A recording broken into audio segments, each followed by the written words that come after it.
Hi all, welcome back to Veranda Rays online channel.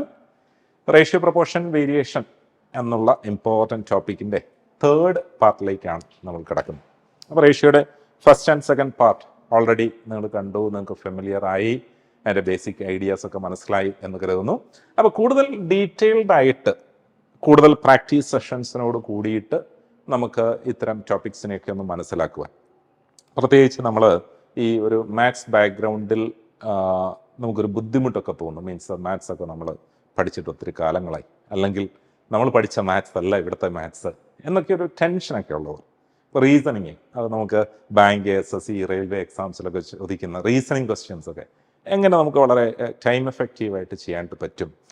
അപ്പോൾ അങ്ങനെ English ആണെങ്കിലും GK ആണെങ്കിലും ഒക്കെ നമുക്കൊരു പ്രോപ്പർ സപ്പോർട്ടോട് കൂടിയിട്ട്, ഒരു അസിസ്റ്റൻഷിപ്പോട് കൂടിയിട്ട് നമ്മളൊരു 100% പെർഫെക്ഷനോട് കൂടിയിട്ട് പ്രിപ്പയർഡ് ആകുവാനായിട്ട് എപ്പോഴും ഓഫ്ലൈൻ സെഷൻസ് ആണ് യൂസ്ഫുൾ ആയിട്ടുള്ളത്. കാര്യം നമ്മുടെ ലേണിംഗ് എക്സ്പീരിയൻസ് അങ്ങനെയാണ് എന്നുള്ളത് കൊണ്ട് തന്നെ. അപ്പോൾ അതുകൊണ്ട് തന്നെ റേസ് കേരളം ഒട്ടുക്ക് അതിൻ്റെ എല്ലാ സെൻറ്റേഴ്സിലും പുതിയ പുതിയ ബാച്ചുകൾ ഇങ്ങനെ ബാക്ക് ടു ബാക്ക് അവിടെ സ്റ്റാർട്ട് ചെയ്യുന്നുണ്ട്. ഇപ്പോൾ ഈ കമ്മിങ് മൺഡേ സ്റ്റാർട്ട് ചെയ്യുന്ന പുതിയ ബാച്ചിലേക്ക് നിങ്ങൾക്ക് എല്ലാവർക്കും അവിടെ ജോയിൻ ചെയ്യാവുന്നതാണ്. അതിൻ്റെ കൂടുതൽ ഇൻഫർമേഷൻ എൻ്റെ ഡിസ്ക്രിപ്ഷൻ ബോക്സിൽ നിങ്ങൾക്ക് ലഭ്യമാണ്. ഇതേപോലെ ഈ റെഗുലറായിട്ട് വരുന്ന ഇത്തരത്തിലുള്ള ഓഫ്ലൈൻ ബാച്ചസിൽ കൊച്ചിൻ ബ്രാഞ്ചിൽ സപ്പോർട്ട് ചെയ്യാനായിട്ട് ഞാനും ഉണ്ടാവും. അപ്പോൾ നമുക്ക് ടോപ്പിക്കിലേക്ക് തുടർന്ന് പോകാം. ഇവിടെ നമുക്ക് മറ്റൊരു ഇമ്പോർട്ടൻ്റ് ആയിട്ടുള്ള ആപ്ലിക്കേഷനാണ് കൊണ്ടുവരേണ്ടത്. Application of ratio alteration. Ratio alteration എന്ന് വെച്ച് കഴിഞ്ഞാൽ റേഷ്യോ വാല്യൂസിൽ ചില ചേഞ്ചസ് ഒക്കെ വരുത്തി ട്രിക്കി ആയിട്ട് ആൻസറിലേക്ക് വരാനായിട്ടുള്ള ടൈപ്പ് ഓഫ് അപ്രോച്ചിനെയാണ് ഈ ഒരു സെക്ഷനിൽ നമ്മൾ പരിചയപ്പെടുക. അപ്പോൾ ക്വസ്റ്റ്യൻ്റെ ഒരു ബേസിക് മോഡലിനെ നമുക്ക് ഈ ഒരു ക്വസ്റ്റ്യനിലൂടെ പരിചയപ്പെടാം. 2 numbers are in the ratio 2:3. When 10 is added to both the numbers, the ratio became 4:5. Find the numbers. അപ്പോൾ ആദ്യമേ ഈ രണ്ട് നമ്പേഴ്സിൻ്റെ റേഷ്യോ 2:3 ആയിരുന്നു. അപ്പോൾ നമ്മൾ ആദ്യമേ തന്നെ നമുക്ക് ഓപ്ഷൻസ് നിന്ന് ക്യാച്ച് ചെയ്യാൻ വഴിയുണ്ടോ? 2:3. അപ്പോൾ 2:3 വരുന്ന ഏതാണ്? അപ്പോൾ ഇവിടെ നോക്കിയേ, ഇത് 2:3 ആണല്ലേ, ഇത് 2:3. ഇത് നോക്കിയേ, ഇതും 2:3. സൂക്ഷിച്ച് നോക്കിയേ, 2:3. ഇത് 2:3 ആണോ? അല്ല, ഇത് 3:4. അപ്പോൾ ഇതല്ല ആൻസർ എന്ന് പിടികിട്ടി. ഇതെന്താ വരിക? 4:5. അപ്പോൾ ഇതുമല്ല ആൻസർ എന്ന് പിടികിട്ടി. അപ്പോൾ ഇവരിൽ ആരോ ഒരാളാണ് ആൻസർ. അത്രയേ ഉള്ളൂ കാര്യം. സിമ്പിളായിട്ട് നമുക്ക് ഓപ്ഷൻസിനെ അടിസ്ഥാനമാക്കി ഒന്ന് ചിന്തിക്കാം. അതിനുശേഷം നമുക്ക് അതിൻ്റെ എക്സാക്റ്റ് ആയിട്ടുള്ള വേ പരിചയപ്പെടാം. അപ്പോൾ ഇവിടെ ഇതിനെ നമുക്ക് കൺസിഡർ ചെയ്യുമ്പോൾ ഇനി അടുത്തൊരു പോയിന്റിനെ ഇവിടെ നോക്കിയാൽ മതി. ഇവയോട് 10, അപ്പോൾ ഇവർ രണ്ടുപേരിൽ ആരെങ്കിലും ആണ് ആൻസർ എന്നുള്ള ഐഡിയ കിട്ടിയില്ലേ? രണ്ട് സംഖ്യകളോടും 10 കൂട്ടിയപ്പോൾ 10 is added to both the numbers. അപ്പോൾ ഇവിടെ നോക്കി, 10നോട് 10 കൂട്ടി 20, 15നോട് 10 കൂട്ടി 25. അപ്പോൾ നമുക്ക് ഈ 4:5 എന്നുള്ള റേഷ്യോ കിട്ടുന്നുണ്ടോ എന്ന് ശ്രദ്ധിച്ചാൽ മതി. അപ്പോൾ ഇവിടെ നോക്കിയേ, 4:5 അല്ലേ? അപ്പോൾ ഒട്ടും സംശയിക്കേണ്ട, ഇതാണ് നമ്മുടെ ആൻസർ. ഇത്രയേ ഉള്ളൂ കാര്യം. അപ്പോൾ കാര്യം വ്യക്തമായിട്ട് മനസ്സിലായല്ലോ, എന്താ സംഭവം, അതിൻ്റെ പിന്നിൽ നടക്കുന്നത് എന്താണെന്ന് പിടികിട്ടിയല്ലോ. ഇനി നമുക്ക് ഇതിന് മറ്റെന്തൊക്കെ സ്മാർട്ട് അപ്രോച്ച് അവിടെ കൊടുക്കാം. അപ്പോൾ പലപ്പോഴും ഇങ്ങനെ very basic type of observation കൊണ്ട് ആൻസർ കിട്ടുന്നു എന്നുണ്ടെങ്കിൽ പിന്നെ ഒരു ടൂൾ നമ്മളെടുത്ത് അപ്ലൈ ചെയ്യേണ്ട ആവശ്യമില്ല. അതെപ്പോഴും മനസ്സിലാക്കി വെച്ചോണം. കാര്യം എന്താ വെച്ച് കഴിഞ്ഞാൽ വളരെ പെട്ടെന്ന് തന്നെ ഒരൊറ്റ ഒബ്സർവേഷൻ, ലോജിക്കൽ ഒരു കോമൺ സെൻസ് ഉപയോഗിച്ചിട്ട് നമുക്ക് അവിടെ ഒബ്സർവ് ചെയ്ത ആൻസർ കണ്ടുപിടിക്കാൻ പറ്റുമെങ്കിൽ പിന്നെ നിങ്ങൾ അതിനെ മാത്തമാറ്റിക്കലി വലിയ കോംപ്ലിക്കേറ്റഡ് ആക്കാനൊന്നും നിൽക്കേണ്ട. നേരിട്ട് ആ ഒരു സിമ്പിൾ വേയിൽ തന്നെ അവിടെ അപ്രോച്ച് ചെയ്താൽ മതി. അപ്പോൾ നമുക്കിവിടെ അതിൻ്റെ ഫർദർ ആപ്ലിക്കേഷൻസ് എങ്ങനെ കൊണ്ടുവരാം, ഇവിടെ മറ്റ് ഏതൊക്കെ രീതിയിൽ നമുക്ക് ഈ കാൽക്കുലേഷൻസിനെ കൊണ്ടുവരാം എന്നുള്ളത് നോക്കാം. വളരെ സിമ്പിളാണ് കാര്യം കേട്ടോ. ഇവിടെ രണ്ട് സംഖ്യകൾ തമ്മിലുള്ള റേഷ്യോ 2:3 ആയിരുന്നു. ഇതിനോടും 10 കൂട്ടി ഇതിനോടും 10 കൂട്ടിയപ്പോൾ അത് 4:5 ആയി. ഇതാണ് കഥ. അപ്പോൾ രണ്ടിടത്തും 10 കൂട്ടി ഇവിടെയും 10 കൂട്ടിയിട്ടുണ്ട്, ഇവിടെയും 10 കൂട്ടിയിട്ടുണ്ട്. അപ്പോൾ ഈ ഡിഫറൻസിനെ നമുക്ക് വെർട്ടിക്കൽ ഡിഫറൻസ് എന്ന് വിളിക്കാം. വെർട്ടിക്കൽ എന്ന് വെച്ച് കഴിഞ്ഞാൽ ലംബമായിട്ടുള്ള ഡിഫറൻസ്. ഇതിൽ നിന്ന് ഇങ്ങോട്ടേക്ക് കൂടി, ഇതിൽ നിന്ന് ഇങ്ങോട്ടേക്ക് കൂടി.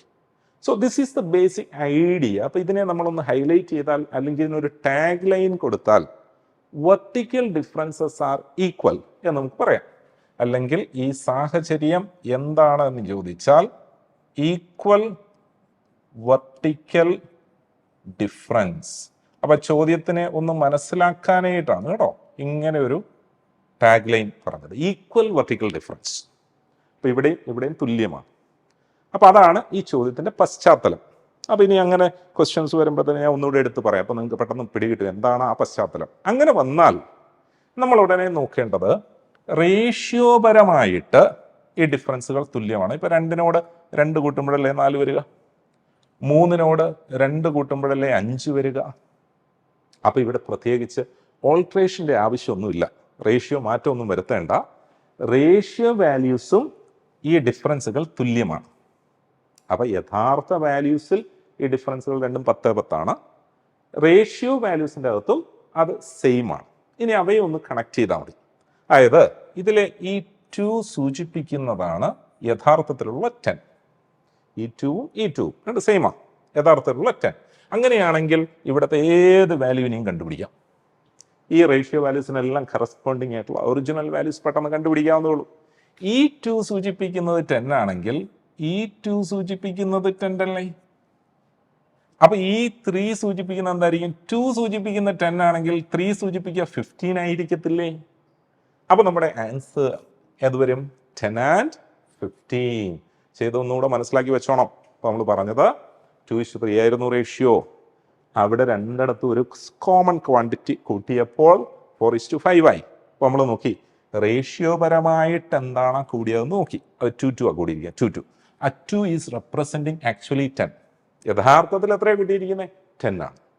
അപ്പോൾ ഈ റേഷ്യോ വാല്യൂസ് റെപ്രസെന്റ് ചെയ്യുന്ന ഒറിജിനൽ വാല്യൂവിലേക്കുള്ള ലിങ്ക് ആണിത് കേട്ടോ. അത് വെച്ചിട്ട് നമ്മൾ പറയുകയാണ് 2 ഈസ് റെപ്രസെന്റിങ് 10. അതുകൊണ്ട് എന്തായിരുന്നു ആ വാല്യൂസ് എന്ന ചോദ്യം. അപ്പോൾ ഈ 2ഉം 3 എന്താണെന്ന് കണ്ടുപിടിച്ചാൽ മതി. ഈ 2 റെപ്രസെന്റ് ചെയ്യുന്ന 10 ആണെങ്കിൽ ഈ 2 റെപ്രസെന്റ് ചെയ്യുന്ന 10 തന്നെയാണ്. അപ്പോൾ 2 ഈസ് റെപ്രസെന്റിങ് 10 ആണെങ്കിൽ 3 ഈസ് റെപ്രസെന്റിങ് 15 ആയിരിക്കും. യൂണിറ്ററി മെത്തേഡ്, ബേസിക് ആയിട്ടുള്ള യൂണിറ്ററി മെത്തേഡ്. അതായത് 2 ഈസ് റെപ്രസെന്റിങ് 10 ആണെങ്കിൽ 1 എന്താ 5 ആണ് അല്ലേ? അപ്പൊ 3 എന്താ 3 times 5. അങ്ങനെയാണ് 15 എന്ന് വന്നിരിക്കുന്നത്. അപ്പൊ ഇതാണ് ഈക്വൽ വെർട്ടിക്കൽ ഡിഫറൻസ് എന്നുള്ളത്. അപ്പൊ ഈക്വൽ വെർട്ടിക്കൽ ഡിഫറൻസിന്റെ മറ്റൊരു ക്വസ്റ്റ്യൻ നോക്കിയോ. Ratio of 2 numbers is 6:7. അപ്പോൾ ആദ്യം ഇത് 6:7 ആയിരുന്നു. 6:7. അപ്പോൾ ഞാൻ ഇങ്ങോട്ടേക്ക് എഴുതാം 6:7. എന്താ സംഭവിച്ചേ? Subtracting 6 is subtracting from both the numbers. അപ്പോൾ ഇത്തവണ രണ്ടിടത്തും കുറയ്ക്കുക ചെയ്തത്. 6 is subtracting from both the numbers. The ratio becomes 5:6. അപ്പോൾ നമ്മൾ നോക്കി ഇവിടുത്തെ വെർട്ടിക്കൽ ഡിഫറൻസ് സെയിം ആണ് 1. രണ്ടിടത്തും ഒന്ന് വീതം കുറയുക ചെയ്തല്ലേ, ഒന്ന് വീതം കുറഞ്ഞിട്ടുണ്ട്. അപ്പോൾ കാര്യം എളുപ്പമായി. അപ്പോൾ റേഷ്യോയിൽ ഇവിടെയും ഓൾട്രേഷൻ, അതായത് റേഷ്യോയ്ക്ക് എന്തെങ്കിലും മാറ്റം വരുത്തുക എന്നുള്ളതാണ് ഉദ്ദേശിക്കുന്നത്. വേണ്ടി വന്നില്ല. ഇവിടെ ഈ 1 സൂചിപ്പിച്ചത് 6നെയാണ്. 6 ഈസ് സബ്ട്രാക്ടിങ് എന്നല്ലേ പറഞ്ഞു. അപ്പോൾ 1 സൂചിപ്പിക്കുന്ന 6നെയാണ്. അങ്ങനെയെങ്കിൽ ആരൊക്കെയാണ് ഈ നമ്പേഴ്സ്? ഈ 6 ആരാണ്, ഈ 7 ആരാണെന്നല്ലേ കണ്ടുപിടിക്കേണ്ടേ. ഇപ്പം ഈ 6 ആരാണ്, ഈ 7 ആരാണ് എന്ന് കണ്ടുപിടിക്കുവാൻ ഓക്കെ 1 സൂചിപ്പിക്കുന്ന 6നെയാണ്. ഒരു ചോക്ലേറ്റിന് 6 രൂപ. അപ്പൊ 6 ചോക്ലേറ്റ്സിന് എത്രയാ? 6 × 6 36. 7 ചോക്ലേറ്റ്സിന് എത്രയാ? 6 × 7 42. അപ്പൊ നമ്മുടെ നമ്പേഴ്സ് ആരൊക്കെ വന്നു? 36 and 42. 36 and 42. ഐഡിയ ക്ലിയർ ആയത്? യെസ്. അപ്പൊ വീണ്ടും നോക്കാം. ഇപ്പൊ ഈ പറഞ്ഞ ഫേവറബിൾ സിറ്റുവേഷൻ അവിടെ ഇല്ല എങ്കിൽ എന്താ ഇപ്പൊ സംഭവിക്കുക? ഇപ്പൊ ഇവിടെ നോക്കിയോ 2 numbers are in the ratio 2:3. 2:3. And 4 is subtracted from both the numbers. The resultant ratio is 5:8. 5:8. അപ്പോൾ നമുക്കിവിടെ മനസ്സിലായി രണ്ടിടത്തും 4 സബ്ട്രാക്ട് ചെയ്യായിരുന്നു ചെയ്തത്. അപ്പോൾ ഇവിടെയും ഈക്വൽ വെർട്ടിക്കൽ ഡിഫറൻസ് തന്നെയാണ് കേട്ടോ. അപ്പോൾ സിറ്റുവേഷൻ അഥവാ ഈ ക്വസ്റ്റ്യൻ്റെയും ടാഗ് ലൈൻ എന്ന് പറയുന്നത് ഈക്വൽ വെർട്ടിക്കൽ ഡിഫറൻസ് ആണ്. ഈക്വൽ വെർട്ടിക്കൽ ഡിഫറൻസ് തന്നെയാണ്. പക്ഷേ ഇവിടുത്തെ ഡിഫറൻസ് കണ്ടോ, ഇവിടുത്തെ ഡിഫറൻസ് നോക്കി. അപ്പോൾ 2നോട് 3 കൂട്ടുമ്പോഴാണ്, ഇവിടെ 3നോട് 5 കൂട്ടുമ്പോഴാണ് ഈ വാല്യൂ വന്നത്. മാത്രമല്ല ഇവിടെ കുറച്ചു എന്നല്ലേ പറഞ്ഞേ. അപ്പോൾ നമുക്കിവിടെ കൂട്ടുക എന്നുള്ള സിറ്റുവേഷൻ വന്നു. അത് രണ്ടും ഒന്നല്ല താനും. അപ്പോൾ സംഗതി പ്രശ്നമാണ്. അപ്പോൾ നമുക്ക് മനസ്സിലായി ഇവിടെ ഈ പരിപാടി നടക്കത്തില്ല.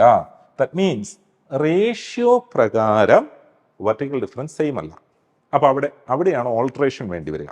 അപ്പോൾ മനസ്സിലായിക്കോണം, ഈ വെർട്ടിക്കൽ ഡിഫറൻസ് സെയിം ആക്കാൻ ചെറിയൊരു പൊടിക്കൈ അപ്ലൈ ചെയ്താൽ മതി. നമുക്ക് ഹൊറിസോണ്ടൽ ഡിഫറൻസിനെ സെയിം ആക്കിയാൽ മതി. പറയുന്നത് എന്താ മനസ്സിലായോ? ഇങ്ങനെയുള്ള ഡിഫറൻസ് രണ്ടിടത്തും സെയിം ആക്കുവാൻ ഇങ്ങനെയുള്ള ഡിഫറൻസിനെ സെയിം ആക്കിയാൽ മതി. അതാണ് ഹൊറിസോണ്ടൽ ഡിഫറൻസ്. അപ്പോൾ എന്ന് വെച്ച് കഴിഞ്ഞാൽ ചെയ്യേണ്ട ഇത്രയേ ഉള്ളൂ. ഇവ തമ്മിലുള്ള ഡിഫറൻസ് നോക്കി, ഒന്നല്ലേ? 2, 3 ആയിട്ടുള്ള ഡിഫറൻസ് 1, 5, 8 ആയിട്ടുള്ള ഡിഫറൻസ് 3 അല്ലേ? ഈ 3 കൊണ്ട് ഈ റേഷ്യോയെയും ഈ 1 കൊണ്ട് ഈ റേഷ്യോയെയും മൾട്ടിപ്ലൈ ചെയ്ത് നോക്കിയേ, എന്ത് മാജിക്കാ സംഭവിക്കുന്നതെന്ന് പിടികിട്ടും. അപ്പോൾ ഈ 3 കൊണ്ട് ഈ റേഷ്യോയെ മൾട്ടിപ്ലൈ ചെയ്ത് അപ്പോൾ നമുക്ക് പുതിയ റേഷ്യോ കിട്ടി 6:9. ഈ 1 കൊണ്ട് ഈ റേഷ്യോയെ മൾട്ടിപ്ലൈ ചെയ്ത് നോക്കി, അത് 5:8. ഇപ്പം നമ്മൾ നോക്കിയപ്പോൾ എല്ലാം ശരിയായി. ഇവിടെ കണ്ടോ, 1 അല്ലേ കുറഞ്ഞിരിക്കുന്ന, അത് തന്നെയല്ലേ ഇവിടെയും കുറഞ്ഞിരിക്കുന്ന 1. ആ 1 സൂചിപ്പിക്കുന്നത് എന്താണ്? 4നെയാണ്. ആ 1 സൂചിപ്പിക്കുന്ന യഥാർത്ഥത്തിൽ 4നെയാണ്. അങ്ങനെയെങ്കിൽ എന്താ ഇനി കണ്ടുപിടിക്കേണ്ടത്? Find the larger number. അപ്പൊ ഇവിടെ നമുക്ക് മനസ്സിലാക്കിക്കണം, ഇതിൻ്റെ അകത്ത് ലാർജർ നമ്പർ എന്ന് പറയുമ്പോൾ ഏതാ? മുമ്പുണ്ടായിരുന്ന കേട്ടോ, അതായത് ഈ മാറ്റം വന്നതിന് ശേഷമുള്ളതല്ല. ആ ഒരു കാര്യം കൂടെ ശ്രദ്ധിച്ചോണം. if 4 is subtracted from എന്ന് പറഞ്ഞ് if ക്ലോസ് ആണ്. അങ്ങനെ കുറച്ചിരുന്നെങ്കിൽ ഈ നമ്പേഴ്സ് ആകുമായിരുന്നു എന്നാ പറഞ്ഞു. അപ്പൊ കുറച്ചിട്ടില്ല, അത് ശ്രദ്ധിച്ചോണം. അപ്പം ഏതാണ് ലാർജർ നമ്പർ എന്ന് ചോദിച്ചാൽ 9 എന്താണെന്ന് കണ്ടുപിടിക്കണ്ടേ. അപ്പൊ ഇതിനെയാണ് ഈ ഓൾട്രേഷൻ ഇൻ റേഷ്യോ എന്ന് പറയുന്നത്. റേഷ്യോ വാല്യൂസിൽ ഓൾട്രേഷൻ വരുത്തുക, മാറ്റം വരുത്തുക. അപ്പൊ അങ്ങനെ വന്ന് ഒരു ഓൾട്രേഷൻ നടത്തി കഴിഞ്ഞാൽ പിന്നെ പഴയ റേഷ്യോയിലേക്ക് പോകരുത്. ഈ പുതിയ റേഷ്യോ ആയിരിക്കും റെപ്രസെന്റിങ് ഫിഗേഴ്സ്. അതിനെ വെച്ചിട്ട് വേണം ആൻസറിലേക്ക് വരാൻ. അപ്പൊ നമുക്ക് ഇവിടെ മനസ്സിലായി 1 is representing 4. Then what this 9 represents? 9 എന്തായിരിക്കും സൂചിപ്പിക്കുക? അപ്പൊ മനസ്സിലായി 1 into 4 ആണ്. അപ്പൊ ഇവിടെ എന്ത് ചെയ്തോണം? അത് 9 into 4 എന്ന് എടുത്തോണം. 9 into 4 is equal to 36. So the answer is 36. അപ്പൊ ഈ ഒരു ഫോമിലേക്ക് നമുക്ക് ഇവിടെ കൊണ്ടുവരാം. ഇതിന്റെ എല്ലാ പിന്നിൽ ഞാൻ മുമ്പ് സൂചിപ്പിച്ച ഡിവിസിബിലിറ്റി കോൺസെപ്റ്റ് ഉണ്ട് കേട്ടോ. ഞാൻ അതിനെ വീണ്ടും ഈ കൂട്ടത്തിൽ എടുത്ത് പറഞ്ഞ് കൺഫ്യൂഷൻ ഉണ്ടാകാതിരിക്കാൻ വേണ്ടി പറയുന്നില്ല എന്നുള്ളതേ ഉള്ളൂ. ഇപ്പൊ ഇവിടെ നമുക്ക് വലിയ നമ്പർ കണ്ടുപിടിക്കണം. 3യുടെ മൾട്ടിപ്പിൾ ഇവിടെ 24 ഉണ്ട്, 36 ഉണ്ട്. ഇവരിൽ ആരാണെന്ന് നോക്കിയാൽ മതി. ഇനി ഓൾട്രേഷൻ വരുത്തി 9ന്റെ മൾട്ടിപ്പിൾ ആയിരിക്കും ആൻസർ. തന്നിരിക്കുന്ന ഓപ്ഷൻ 9ന്റെ മൾട്ടിപ്പിൾ ഒരാളല്ലേ ഉള്ളൂ. ഇതൊക്കെ പോസിബിൾ ആണ്. അതൊക്കെ ഒന്ന് മനസ്സിൽ വെച്ചോണം. അപ്പൊ നമ്മളിപ്പോൾ അതിന്റെ മേജർ ടൈപ്പിനെ അവിടെ പരിചയപ്പെടുക എന്നുള്ളതാണ്. അപ്പൊ നിങ്ങൾക്ക് ഇപ്പോൾ ഒരു ഐഡിയ കിട്ടി എങ്ങനെയാണ് ഈ വെർട്ടിക്കൽ ഡിഫറൻസ് സെയിം അല്ലാത്ത റേഷ്യോ എക്സ്പ്രഷൻസിൽ അവയെ സെയിം ആക്കുവാൻ സാധിക്കുക എന്നുള്ള ഐഡിയ കിട്ടിയില്ലേ? അപ്പൊ ഇവിടെ ഈ ചോദ്യത്തിലേക്ക് വരൂ. The ratio of two numbers 5:8. 5 is added to each a and b. അപ്പോൾ ഇവിടെ 2 നമ്പേഴ്സിന്റെ റേഷ്യോ 5:8 ആയിരുന്നു. 5 വീതം കൂട്ടിയപ്പോൾ ഓർത്തോണം, ഈക്വൽ വെർട്ടിക്കൽ ഡിഫറൻസ് ആണ്. 5 വീതം കൂട്ടി, രണ്ടിടത്തും 5 കൂടി. അത് രണ്ടിടത്തും കൂടുകയോ രണ്ടിടത്തും കുറയുകയോ ചെയ്തോട്ടെ, ഒരേ വാല്യൂ ആണ് ഇവിടെ കൂടുകയോ കുറയുകയോ ചെയ്യുന്നതെങ്കിൽ നമുക്ക് പറയാം ആ ഒരു സിറ്റുവേഷൻ എന്ന് പറയുന്നത് ഈക്വൽ വെർട്ടിക്കൽ ഡിഫറൻസിന്റെ സിറ്റുവേഷൻ ആണ്. അപ്പൊ ഇവിടെ അങ്ങനെ കൂട്ടിയപ്പോൾ പുതിയ റേഷ്യോ 2:3. അപ്പൊ തന്നെ നമുക്കൊരു പന്തികേട് മനസ്സിലായി. 5:8 എന്നുണ്ടായിരുന്ന നമ്പറിൽ രണ്ടിടത്തും കൂട്ടുകയാണ് ചെയ്തത് അല്ലെ. ഇവിടെ 5 ഈസ് ആഡഡ്, കൂട്ടുകയാണ് ചെയ്തത്. അപ്പൊ കൂട്ടുമ്പോഴത്തേക്കിന് സ്വാഭാവികമായിട്ട് ഈ താഴെ വരുന്ന റേഷ്യോയിലെ വാല്യൂസ് മുകളിലുള്ളവയേക്കാൾ വലുതായിരിക്കേണ്ടതാണ്. പക്ഷെ ഇവിടെ അങ്ങനെയല്ല വന്നിരിക്കുന്നത്. മനസ്സിലായല്ലോ? അപ്പൊ നമുക്ക് ഇനി മനസ്സിലായി ഓൾട്രേഷൻ അപ്പൊ ഇവിടെ കൊണ്ടുവരികയാണ്. ഇവിടെ നമുക്ക് ഈ ഡിഫറൻസ് സെയിം അല്ല. ഇപ്പൊ ഡിഫറൻസ് സെയിം ആക്കണം. എന്ത് ചെയ്യണം? ഇവിടുത്തെ ഹൊറിസോണ്ടൽ ഡിഫറൻസ് നോക്കി, ഇവിടെ 3 ആണ്, ഇവിടുത്തെ ഹൊറിസോണ്ടൽ ഡിഫറൻസ് 1 ആണ്. അത് അങ്ങോട്ടും ഇങ്ങോട്ടും മൾട്ടിപ്ലൈ ചെയ്യുക. അപ്പം ഇതുകൊണ്ട് 1, ഇവിടെ 3, ഇങ്ങനെ അങ്ങ് മൾട്ടിപ്ലൈ ചെയ്തു. അപ്പോൾ മൾട്ടിപ്ലൈ ചെയ്തപ്പോൾ രൂപമാറ്റം വന്ന റേഷ്യോ നമ്മൾ എടുത്ത് എഴുതുകയാണ്. ഇതിനെ 1 കൊണ്ട് ഗുണിക്കുന്നതുകൊണ്ട് അത് 5:8 എന്ന് തന്നെ എഴുതി. ഇവിടെ 3 കൊണ്ട് മൾട്ടിപ്ലൈ ചെയ്യണം, അത് 6:9. ഇപ്പം നമ്മൾ സൂക്ഷിച്ചു നോക്കി, ഇവിടുത്തെ ഡിഫറൻസിനെ നോക്കിയപ്പോൾ ഇതും 1 ആണ്, ഇതും 1 ആണ്. കേട്ടോ, 1 വീതമല്ലേ കൂടിയേ. ആ 1 ആണ് 5 എന്ന് പറയുന്നത്. ആ 1 സൂചിപ്പിക്കുന്നത് യഥാർത്ഥത്തിലുള്ള 5നെയാണെന്ന് ഈ പറഞ്ഞിരിക്കുന്നത്. അങ്ങനെയാണെങ്കിൽ എന്താ കണ്ടുപിടിക്കേണ്ടത്? Sum of A and B. എപ്പോഴും ശ്രദ്ധിച്ചോണം, ഇങ്ങനെയൊക്കെ ചോദ്യം വരുമ്പോൾ ഇതൊരു ഈഫ് ക്ലോസ് ആണ് എന്ന് ശ്രദ്ധിച്ചോളൂ. യഥാർത്ഥത്തിൽ അങ്ങനെ ഒരു മാറ്റം വന്നിട്ടില്ല. വന്നാൽ ഇങ്ങനെയൊക്കെ ആകുമെന്നായി പറഞ്ഞിരിക്കുന്നത്. ഇപ്പൊ sum of A and B ഇത് തമ്മിൽ കൂട്ടിയാൽ പോരെ. Sum of A and B 8 5 കൂടെ കൂടി, 8 5 കൂടെ കൂട്ടുമ്പോഴത്തേന് എത്രയെന്ന് വരും? 8 5 13. അപ്പൊ 13 എന്തിനെയാണ് സൂചിപ്പിക്കുക? ഇതാണ് കണ്ടുപിടിക്കേണ്ടത്. what that 13 represents. ഇത് വേണേൽ ആദ്യമേ ഡിവിസിബിലിറ്റി ആയിട്ട് അപ്ലൈ ചെയ്യാം അല്ലേ. 13 മൾട്ടിപ്പിൾ ഒരാളെ ഉള്ളായിരുന്നുവെങ്കിൽ ഇവിടെ മൾട്ടിപ്പിൾ പോസിബിലിറ്റീസ് ഇവിടെ ഉണ്ടോ എന്നുള്ളത് നോക്കണം. മൾട്ടിപ്പിൾ പോസിബിലിറ്റീസ് ഉണ്ടെങ്കിൽ ആ പദ്ധതി വിജയിക്കത്തില്ല. അപ്പോൾ ഇവിടെ ഇനിയിപ്പോൾ ക്യാച്ച് ചെയ്യാം. നമുക്ക് മനസ്സിലായി 13നെ 5 കൊണ്ട് ഗുണിച്ചാൽ പോരെ. കാര്യം എന്താ, 1 ഈസ് റെപ്രസെൻറ്റിങ് 5 എന്ന് പറഞ്ഞു. ആ 1 × 5 ആണ് 5. അപ്പോൾ 13നെ 5 കൊണ്ട് ഗുണിച്ചു. അപ്പോൾ 13നെ 5 കൊണ്ട് ഗുണിച്ചപ്പോൾ എത്ര വന്നു, 65 എന്ന് കിട്ടി. Answer is option C. അപ്പോൾ പ്രത്യേകം ശ്രദ്ധിച്ചോണേ. ഇപ്പോൾ നമ്മളിപ്പോൾ ഈ പറഞ്ഞ ടൈപ്പിൽ നമുക്കൊരു ക്വാളിറ്റി ഒരു ക്ലാരിറ്റി കുറവ് അവിടെ തോന്നിയെങ്കിൽ ഇപ്പോൾ നമ്മൾ ചെയ്ത സെറ്റ് ഓഫ് ഓപ്പറേഷൻസ് ഒക്കെ ഒന്നും കൂടെ കണ്ടിട്ട് വേണം അടുത്തതിലേക്ക് കിടക്കാൻ. ഇല്ലേ, ആ കൺഫ്യൂഷൻ അങ്ങനെ എക്സിസ്റ്റ് ചെയ്യും. ഓക്കെ, അപ്പോൾ ആ ഒരു ബേസിക് ടൈപ്പിനെ അവിടെ ഒന്ന് മനസ്സിലായി കഴിഞ്ഞാൽ നമുക്ക് അത്തരം സിറ്റുവേഷൻസിൽ അധികം റഫർക്കൊന്നും ഇല്ലാതെ തന്നെ ആൻസറിലേക്ക് എത്തിച്ചേരാൻ പറ്റും. Initial ratio between two numbers 10:13. After adding 10 to both the numbers, the ratio become 4:5. അപ്പോൾ ഇവിടെ ഈക്വൽ വെർട്ടിക്കൽ ഡിഫറൻസ് ആണ്. ബട്ട് ഇവിടെ ഒരു കാര്യം ശ്രദ്ധിച്ചോളൂ, find the sum of the resultant numbers. ശ്രദ്ധിക്കുക, sum of the resultant numbers. അപ്പോൾ ഇതുവരെ ചോദിച്ചത് നമുക്ക് വ്യത്യസ്ത. ഇവിടെ ഈഫ് ക്ലോസ് അല്ല, after adding 10 to both the numbers. അപ്പോൾ ആഡ് ചെയ്ത് കഴിഞ്ഞു, അപ്പോൾ നമ്പേഴ്സിനൊക്കെ മാറ്റം സംഭവിച്ചു. അങ്ങനെ മാറ്റം വന്ന നമ്പേഴ്സിന്റെ സമ്മിനെ കുറിച്ചാണ് നമ്മുടെ ചോദ്യം വരുന്നത്. അപ്പോൾ ഇവിടെ നമുക്ക് ഏത് തരത്തിലാണ് അത്തരം ഓപ്പറേഷൻസിനെ അവിടെ കൊണ്ടുവരേണ്ടത് എന്നുള്ളതാണ് നോക്കേണ്ടത്. അപ്പോൾ ഇവിടെ നമുക്ക് നോക്കുമ്പോൾ ഇനിഷ്യൽ റേഷ്യോ 10:13 ആണ്. ബാക്കിയുള്ളതൊക്കെ നമുക്ക് പരിചയമുള്ള സംഭവമാണ്. 10:13 ആണ്. ഫൈനൽ റേഷ്യോ 4:5 ആണ്. 4:5 ആണ്. നമുക്ക് റിസൾട്ടന്റ് നമ്പേഴ്സിന്റെ സം. അപ്പോൾ ആദ്യമേ തന്നെ ഇതിൻ്റെ കൂടുതൽ കോംപ്ലിക്കേഷൻസിലേക്ക് കടക്കാതെ നമ്മൾ മുമ്പ് സൂചിപ്പിച്ച ഡിവിസിബിലിറ്റി ഇവിടെ വളരെ എഫക്റ്റീവ്ലി യൂസ്ഫുൾ ആണ്. അതിനെ ഒന്ന് മനസ്സിലാക്കിക്കോണേ.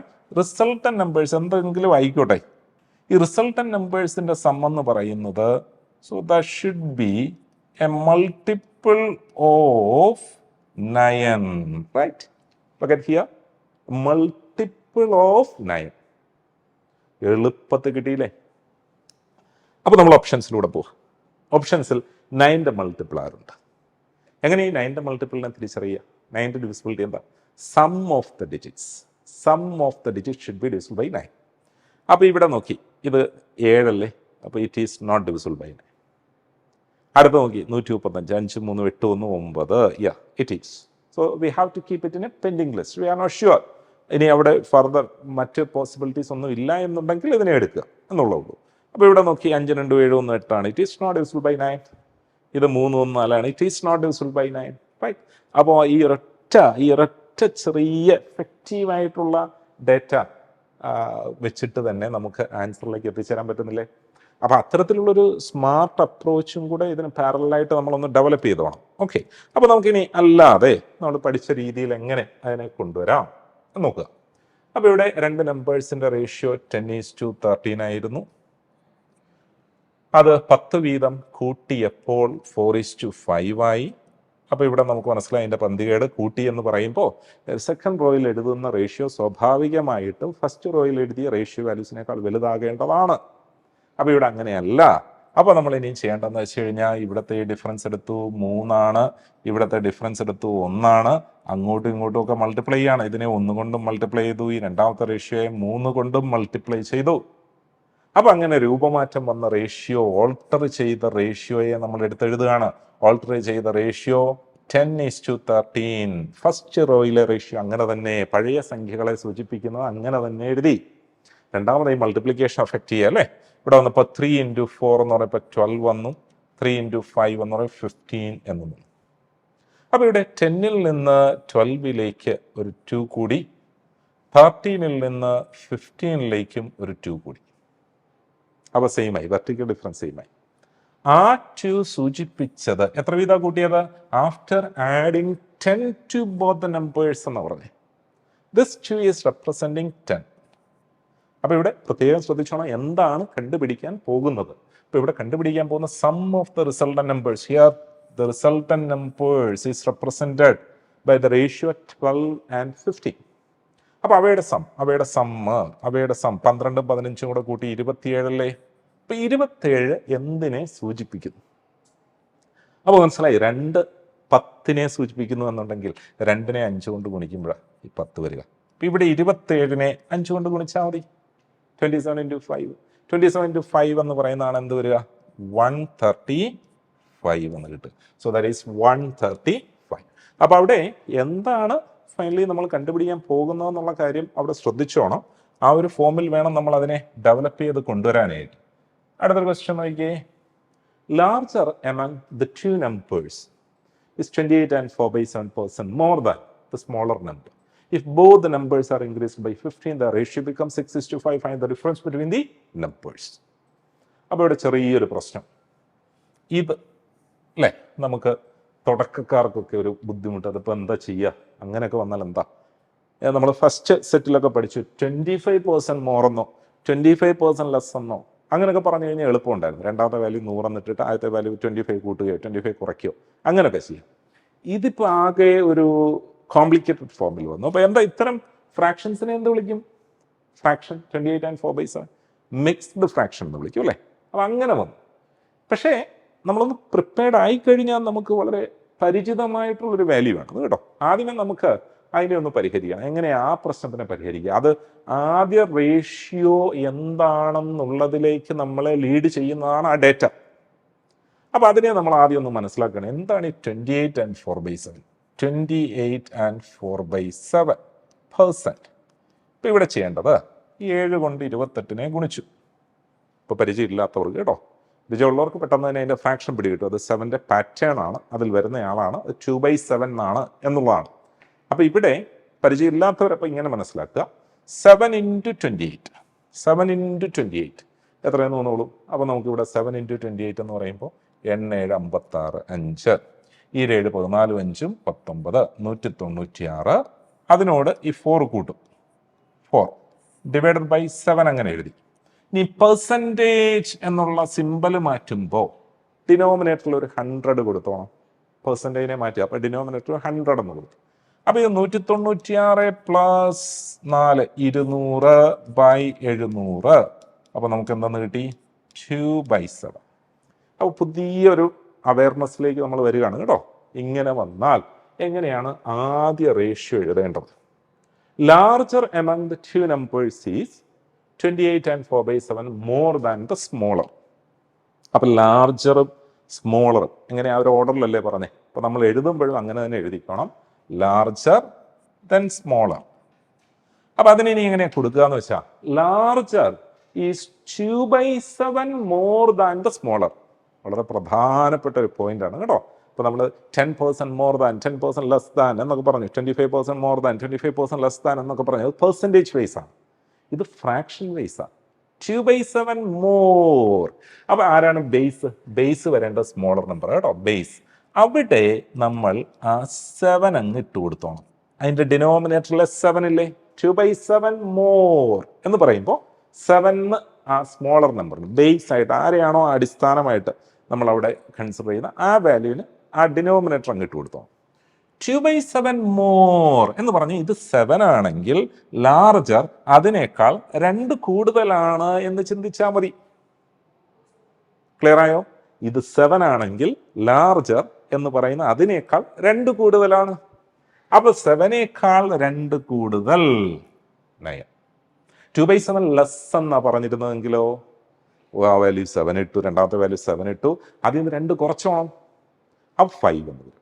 ഓക്കെ, അപ്പൊ ഇവിടെ നമുക്ക് മനസ്സിലായി ഇത് 9:7. This understanding is very very important. എങ്ങനെയാണ് അത്തരത്തിലൊരു പ്രയോഗം വന്നാൽ അതിനെ റേഷ്യോ ആക്കുന്നത്? അപ്പൊ നമ്മൾ കൂടുതൽ സീരിയസ് ആയിട്ട് പ്രിപ്പയർ ചെയ്യുന്ന അവസരത്തിൽ നമുക്ക് ഇത്തരത്തിൽ പെർസെൻറ്റേജ് വാല്യൂസിനൊക്കെ നമ്മൾ കാണാതെ പഠിക്കും. കാണാതെ പഠിക്കുമ്പോഴത്തേന് നമുക്ക് വളരെ പരിചിതമായിട്ടുള്ള 7ന്റെ പാറ്റേണിൽ വരുന്നൊരു പെർസെൻറ്റേജ് വാല്യൂ ആണ് അത്. അപ്പം അങ്ങനെ നമുക്ക് ഓർത്തിരിക്കാനായിട്ട് പറ്റും. അപ്പോൾ ഇവിടെ ഇത് കാര്യം എങ്ങനെ എഴുതി? ഫസ്റ്റ് റേഷ്യോ കിട്ടി, എല്ലാം ഓക്കെയാണ്. ഇനി എന്ത് സംഭവിച്ചു? If both the numbers are increased by 15 the ratio became 6:5. വീണ്ടും ഈഫ് ക്ലോസ് കയറി വന്നിട്ടുണ്ട്. അങ്ങനെ കൂട്ടിയാൽ 6:5 ആവും. ആ വീണ്ടും പന്തികേട് നമുക്ക് മനസ്സിലായി. കൂട്ടിയാൽ എന്ന് പറയുമ്പോൾ ഈ റേഷ്യോസ് വലുതാകേണ്ടതാണ്. ബട്ട് ഇവിടെ അപ്പൊ എന്താ സംഭവം? നമുക്ക് ഇവിടുത്തെ ഹൊറിസോണ്ടൽ ഡിഫറൻസിനെ ചെക്ക് ചെയ്യാം. അപ്പൊ ഹൊറിസോണ്ടൽ ഡിഫറൻസിനെ ചെക്ക് ചെയ്തപ്പോൾ ഇത് 2 ആണ്. ഇവിടുത്തെ ഹൊറിസോണ്ടൽ ഡിഫറൻസ് 1 ആണ്. അങ്ങോട്ടും ഇങ്ങോട്ടും ഒന്ന് ഗുണിച്ചു. അപ്പോൾ ഇവിടെ ഇതിനെ 1 കൊണ്ട് മൾട്ടിപ്ലൈ ചെയ്തു, ഇവിടെ ഇതിനെ 2 കൊണ്ട് മൾട്ടിപ്ലൈ ചെയ്തു. അപ്പോൾ മാറ്റം വന്ന റേഷ്യോ എന്താണ്? അപ്പോൾ ഫസ്റ്റ് റേഷ്യോ അങ്ങനെ തന്നെ എഴുതി 9:7. സെക്കൻഡ് റേഷ്യോ ഇവിടെ 2 കൊണ്ടാണ് മൾട്ടിപ്ലൈ ചെയ്തത്, അത് 12:10 എന്ന് വന്നു. അപ്പോൾ ഇവിടെ നമ്മൾ നോക്കിയപ്പോൾ ഓക്കെ, സംഗതി എല്ലാം ഓക്കെയാണ്. രണ്ടിടത്തെയും വെർട്ടിക്കൽ ഡിഫറൻസസ് സെയിം ആണ്. ഇപ്പൊ സെയിം ആയി. ആ കൂട്ടിയത് ആ 3 സൂചിപ്പിക്കുന്ന യഥാർത്ഥത്തിൽ എന്തിനെയാ? 15നെയാണ്. ആ 3 സൂചിപ്പിക്കുന്നത് 15നെയാണ്. അങ്ങനെയാണെങ്കിൽ find the difference between the numbers. അപ്പൊ നമ്പേഴ്സിന്റെ ഡിഫറൻസ് എന്താണെന്ന് നോക്കിയാൽ, അപ്പൊ ഈ ഡിഫറൻസ് എവിടെ നിന്ന് എടുക്കണം? അപ്പൊ ഈ നമ്പേഴ്സ് ഒറിജിനലി ഇവരല്ലേ, അപ്പൊ അവരുടെ ഡിഫറൻസ്, ഇവിടുത്തെ ഡിഫറൻസ് എന്താ? 2 ആണ് അല്ലേ? അവിടുത്തെ ഡിഫറൻസ് 2 ആണ്. ഇവിടെ ഒരു കാര്യം മനസ്സിലാക്കണം, ഇത്തരം സാഹചര്യത്തിൽ ഇതിലെ ഡിഫറൻസോ എടുത്തോ സെയിം ആയിരിക്കും. മനസ്സിലായോ? ഡിഫറൻസിന്റെ കാര്യത്തിൽ, സമ്മല്ല കേട്ടോ, ഡിഫറൻസിന്റെ കാര്യത്തിൽ. എന്തൊരു സംശയം വേണ്ട, നമുക്ക് ഈ 2 എന്താണ് എന്നാണ് കണ്ടുപിടിക്കേണ്ടത്. അപ്പൊ കാര്യം മനസ്സിലായി. 3 is representing 15. Then what 2 represents? അപ്പൊ 3 സൂചിപ്പിക്കുന്നത് 15 ആണെങ്കിൽ 2 സൂചിപ്പിക്കുന്നത് 10 ആയിരിക്കത്തില്ലേ? എത്ര ഓർത്താണേ? 3 ചോക്ലേറ്റിന് 15 രൂപ. അപ്പൊ 2 ചോക്ലേറ്റിന് എത്രയാണ്? 3 ചോക്ലേറ്റിന് 15 രൂപയാണ്, ഒരു ചോക്ലേറ്റിന് 5 റുപ്പി അല്ലേ? 2 ചോക്ലേറ്റ്സ് വന്നപ്പോൾ 2 × 5 10 റുപ്പി എന്ന് വന്നില്ലേ? അപ്പൊ ഇവിടുത്തെ നമ്മുടെ ആൻസർ എന്ന് പറയുന്നത് 10 എന്ന് നമുക്ക് കിട്ടിയുള്ളൂ. അപ്പൊ ഇവിടെ ഓപ്ഷൻ 10 എന്ന്. So the answer is 10. അപ്പോൾ ഈ ഒരു വേയിൽ അവിടെ അപ്രോച്ച് ചെയ്തണം. അപ്പോൾ ഈ ഒരു ക്വസ്റ്റ്യനിൽ അഡീഷണൽ ആയിട്ട് വന്ന ഇൻഫർമേഷൻ എന്ന് പറയുന്നത് ഈ പറയുന്ന ഒരു ഫ്രാക്ഷണൽ എക്സ്പ്രഷൻ അതിലേക്ക് കടന്നു വന്നു എന്നുള്ളത് മാത്രമാണ്. അടുത്ത ക്വസ്റ്റ്യൻ നോക്കിയോ. The ratio of boys and girls in a college is 5:3. If 50 boys leave the college and 50 girls join the college, the ratio becomes 9:7, the number of boys in the college. അപ്പോൾ സാഹചര്യമൊക്കെ മാറി. ഇവിടെ ഓൾട്ടറേഷൻ്റെ case തന്നെയാണ്. പക്ഷേ 2 കാറ്റഗറിയിൽ സംഭവിച്ച മാറ്റങ്ങൾ വ്യത്യസ്തമാണ്. Boys പോവുക ചെയ്തേ, കുറഞ്ഞു. ഗേൾസ് കൂടുകയാണ്, ജോയിൻ ചെയ്യുക ചെയ്തേ. അപ്പോൾ ഈ ഒരു വ്യത്യാസമാണ്. അപ്പോൾ എങ്ങനെയാണ് നമുക്കതിനെ റേഷ്യോ വൈസ് അവിടെ കൊണ്ടുവരാൻ പറ്റുകയെന്ന് ശ്രദ്ധിച്ചോണം. ബോയ്സ് ആൻഡ് ഗേൾസ് എന്ന് എഴുതി. ബോയ്സ് ആൻഡ് ഗേൾസിൻ്റെ റേഷ്യോ 5:3 ആയിരുന്നു. ഇങ്ങനെ 50 ബോയ്സ് പോയി കഴിഞ്ഞു, 50 ഗേൾസ് ജോയിൻ ചെയ്യുകയും ചെയ്തതിലൂടെ അത് 9:7 ആയെന്നാണ്. അപ്പൊ ഈ ചോദ്യത്തിന്റെ ഒരു മർമ്മപ്രധാനമായിട്ടുള്ള പോയിന്റ്, ഇതിലെന്താണ് കോൺസ്റ്റന്റ് ആയിട്ട് നിലനിൽക്കുന്നത്, മാറ്റമില്ലാതെ തുടരുന്നത് എന്ത്? ബോയ്സിന്റെ നമ്പറിൽ മാറ്റമുണ്ടോ? ഗേൾസിന്റെ നമ്പറിലോ?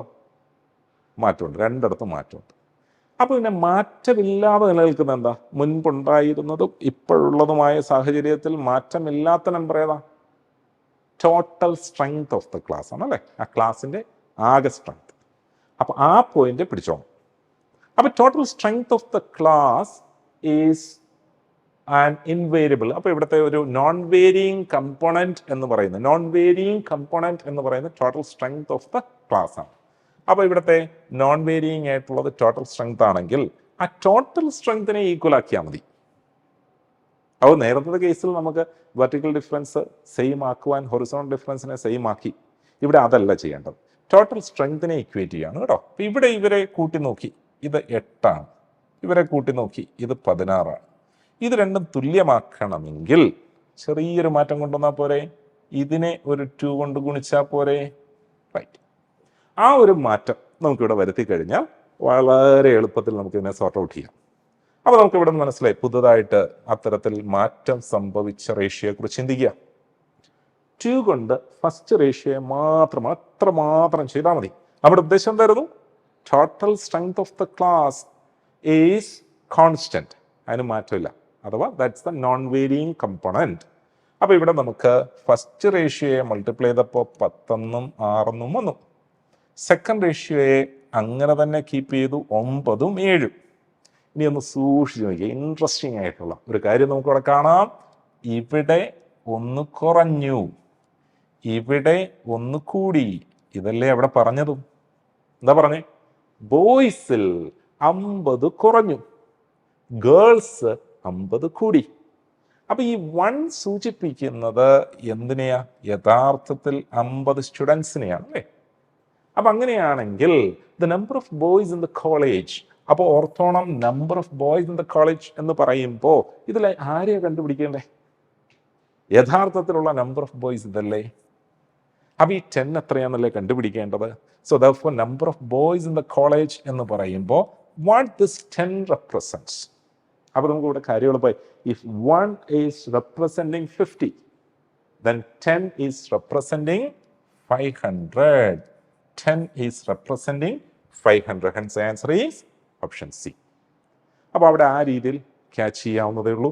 അവിടെയും ഡിവിസിബിലിറ്റി കണ്ടീഷൻസ് ഒക്കെ വെച്ചിട്ട് ആൻസറിലേക്ക് എത്താൻ പറ്റുമോ എന്നുള്ളത് നമുക്ക് നോക്കണം. ഫൈനലി നമുക്കൊരു ക്വസ്റ്റ്യൻ കൂടെ നോക്കാം. ഈ സെറ്റിൽ in A college union there are 40 students. The ratio of the number of boys to number of girls is 5:3. The number of girls to be added in the union so that the ratio of boys to girls is 6:5. അപ്പോൾ ഇവിടെയെല്ലാം ഈ alteration ratio values എന്ന് പറയുന്ന ഈ ഒരു ആപ്ലിക്കേഷനിലെല്ലാം നമ്മൾ ശ്രദ്ധിക്കേണ്ടത് എന്താണ് നോൺ വേരിയിങ് ആയിട്ട് എക്സിസ്റ്റ് ചെയ്യുന്ന കമ്പോണൻറ്റ് എന്നുള്ളതാണ്. അപ്പോൾ അതിലെ ഫസ്റ്റ് സെറ്റ് ഓഫ് ക്വസ്റ്റ്യൻസിലൊക്കെ നമ്മൾ പറഞ്ഞ വെർട്ടിക്കൽ ഡിഫറൻസ് ആണ് സെയിം. പ്രീവിയസ് ക്വസ്റ്റ്യനിൽ നമ്മൾ പറഞ്ഞത് 50 ബോയ്സ് പോവുകയും 50 ഗേൾസ് ചേരുകയും ചെയ്തുകൊണ്ട് ടോട്ടൽ സ്ട്രെങ്ത് ആണ് സെയിം. ഈ ചോദ്യത്തിൽ ആലോചിച്ച് നോക്കി, ഇവിടെ എന്തായിരിക്കും നോൺ വേരിയിങ് ആയിട്ട് കീപ്പ് ചെയ്യപ്പെടുന്നത്? അപ്പോൾ ഇവിടെ മുഴുവൻ 48 സ്റ്റുഡൻസ് ഉണ്ട്. Ratio of the number of boys and girls are in the ratio 5:3. The number of girls to be added, ഇപ്പോൾ പുതുതായിട്ട് കുറച്ച് പെൺകുട്ടികളെയും കൂടെ നമ്മൾ ഈ ക്ലാസ്സിലേക്ക് ചേർക്കുകയാണ്. അപ്പോൾ മാറ്റമില്ലാത്ത എന്താ?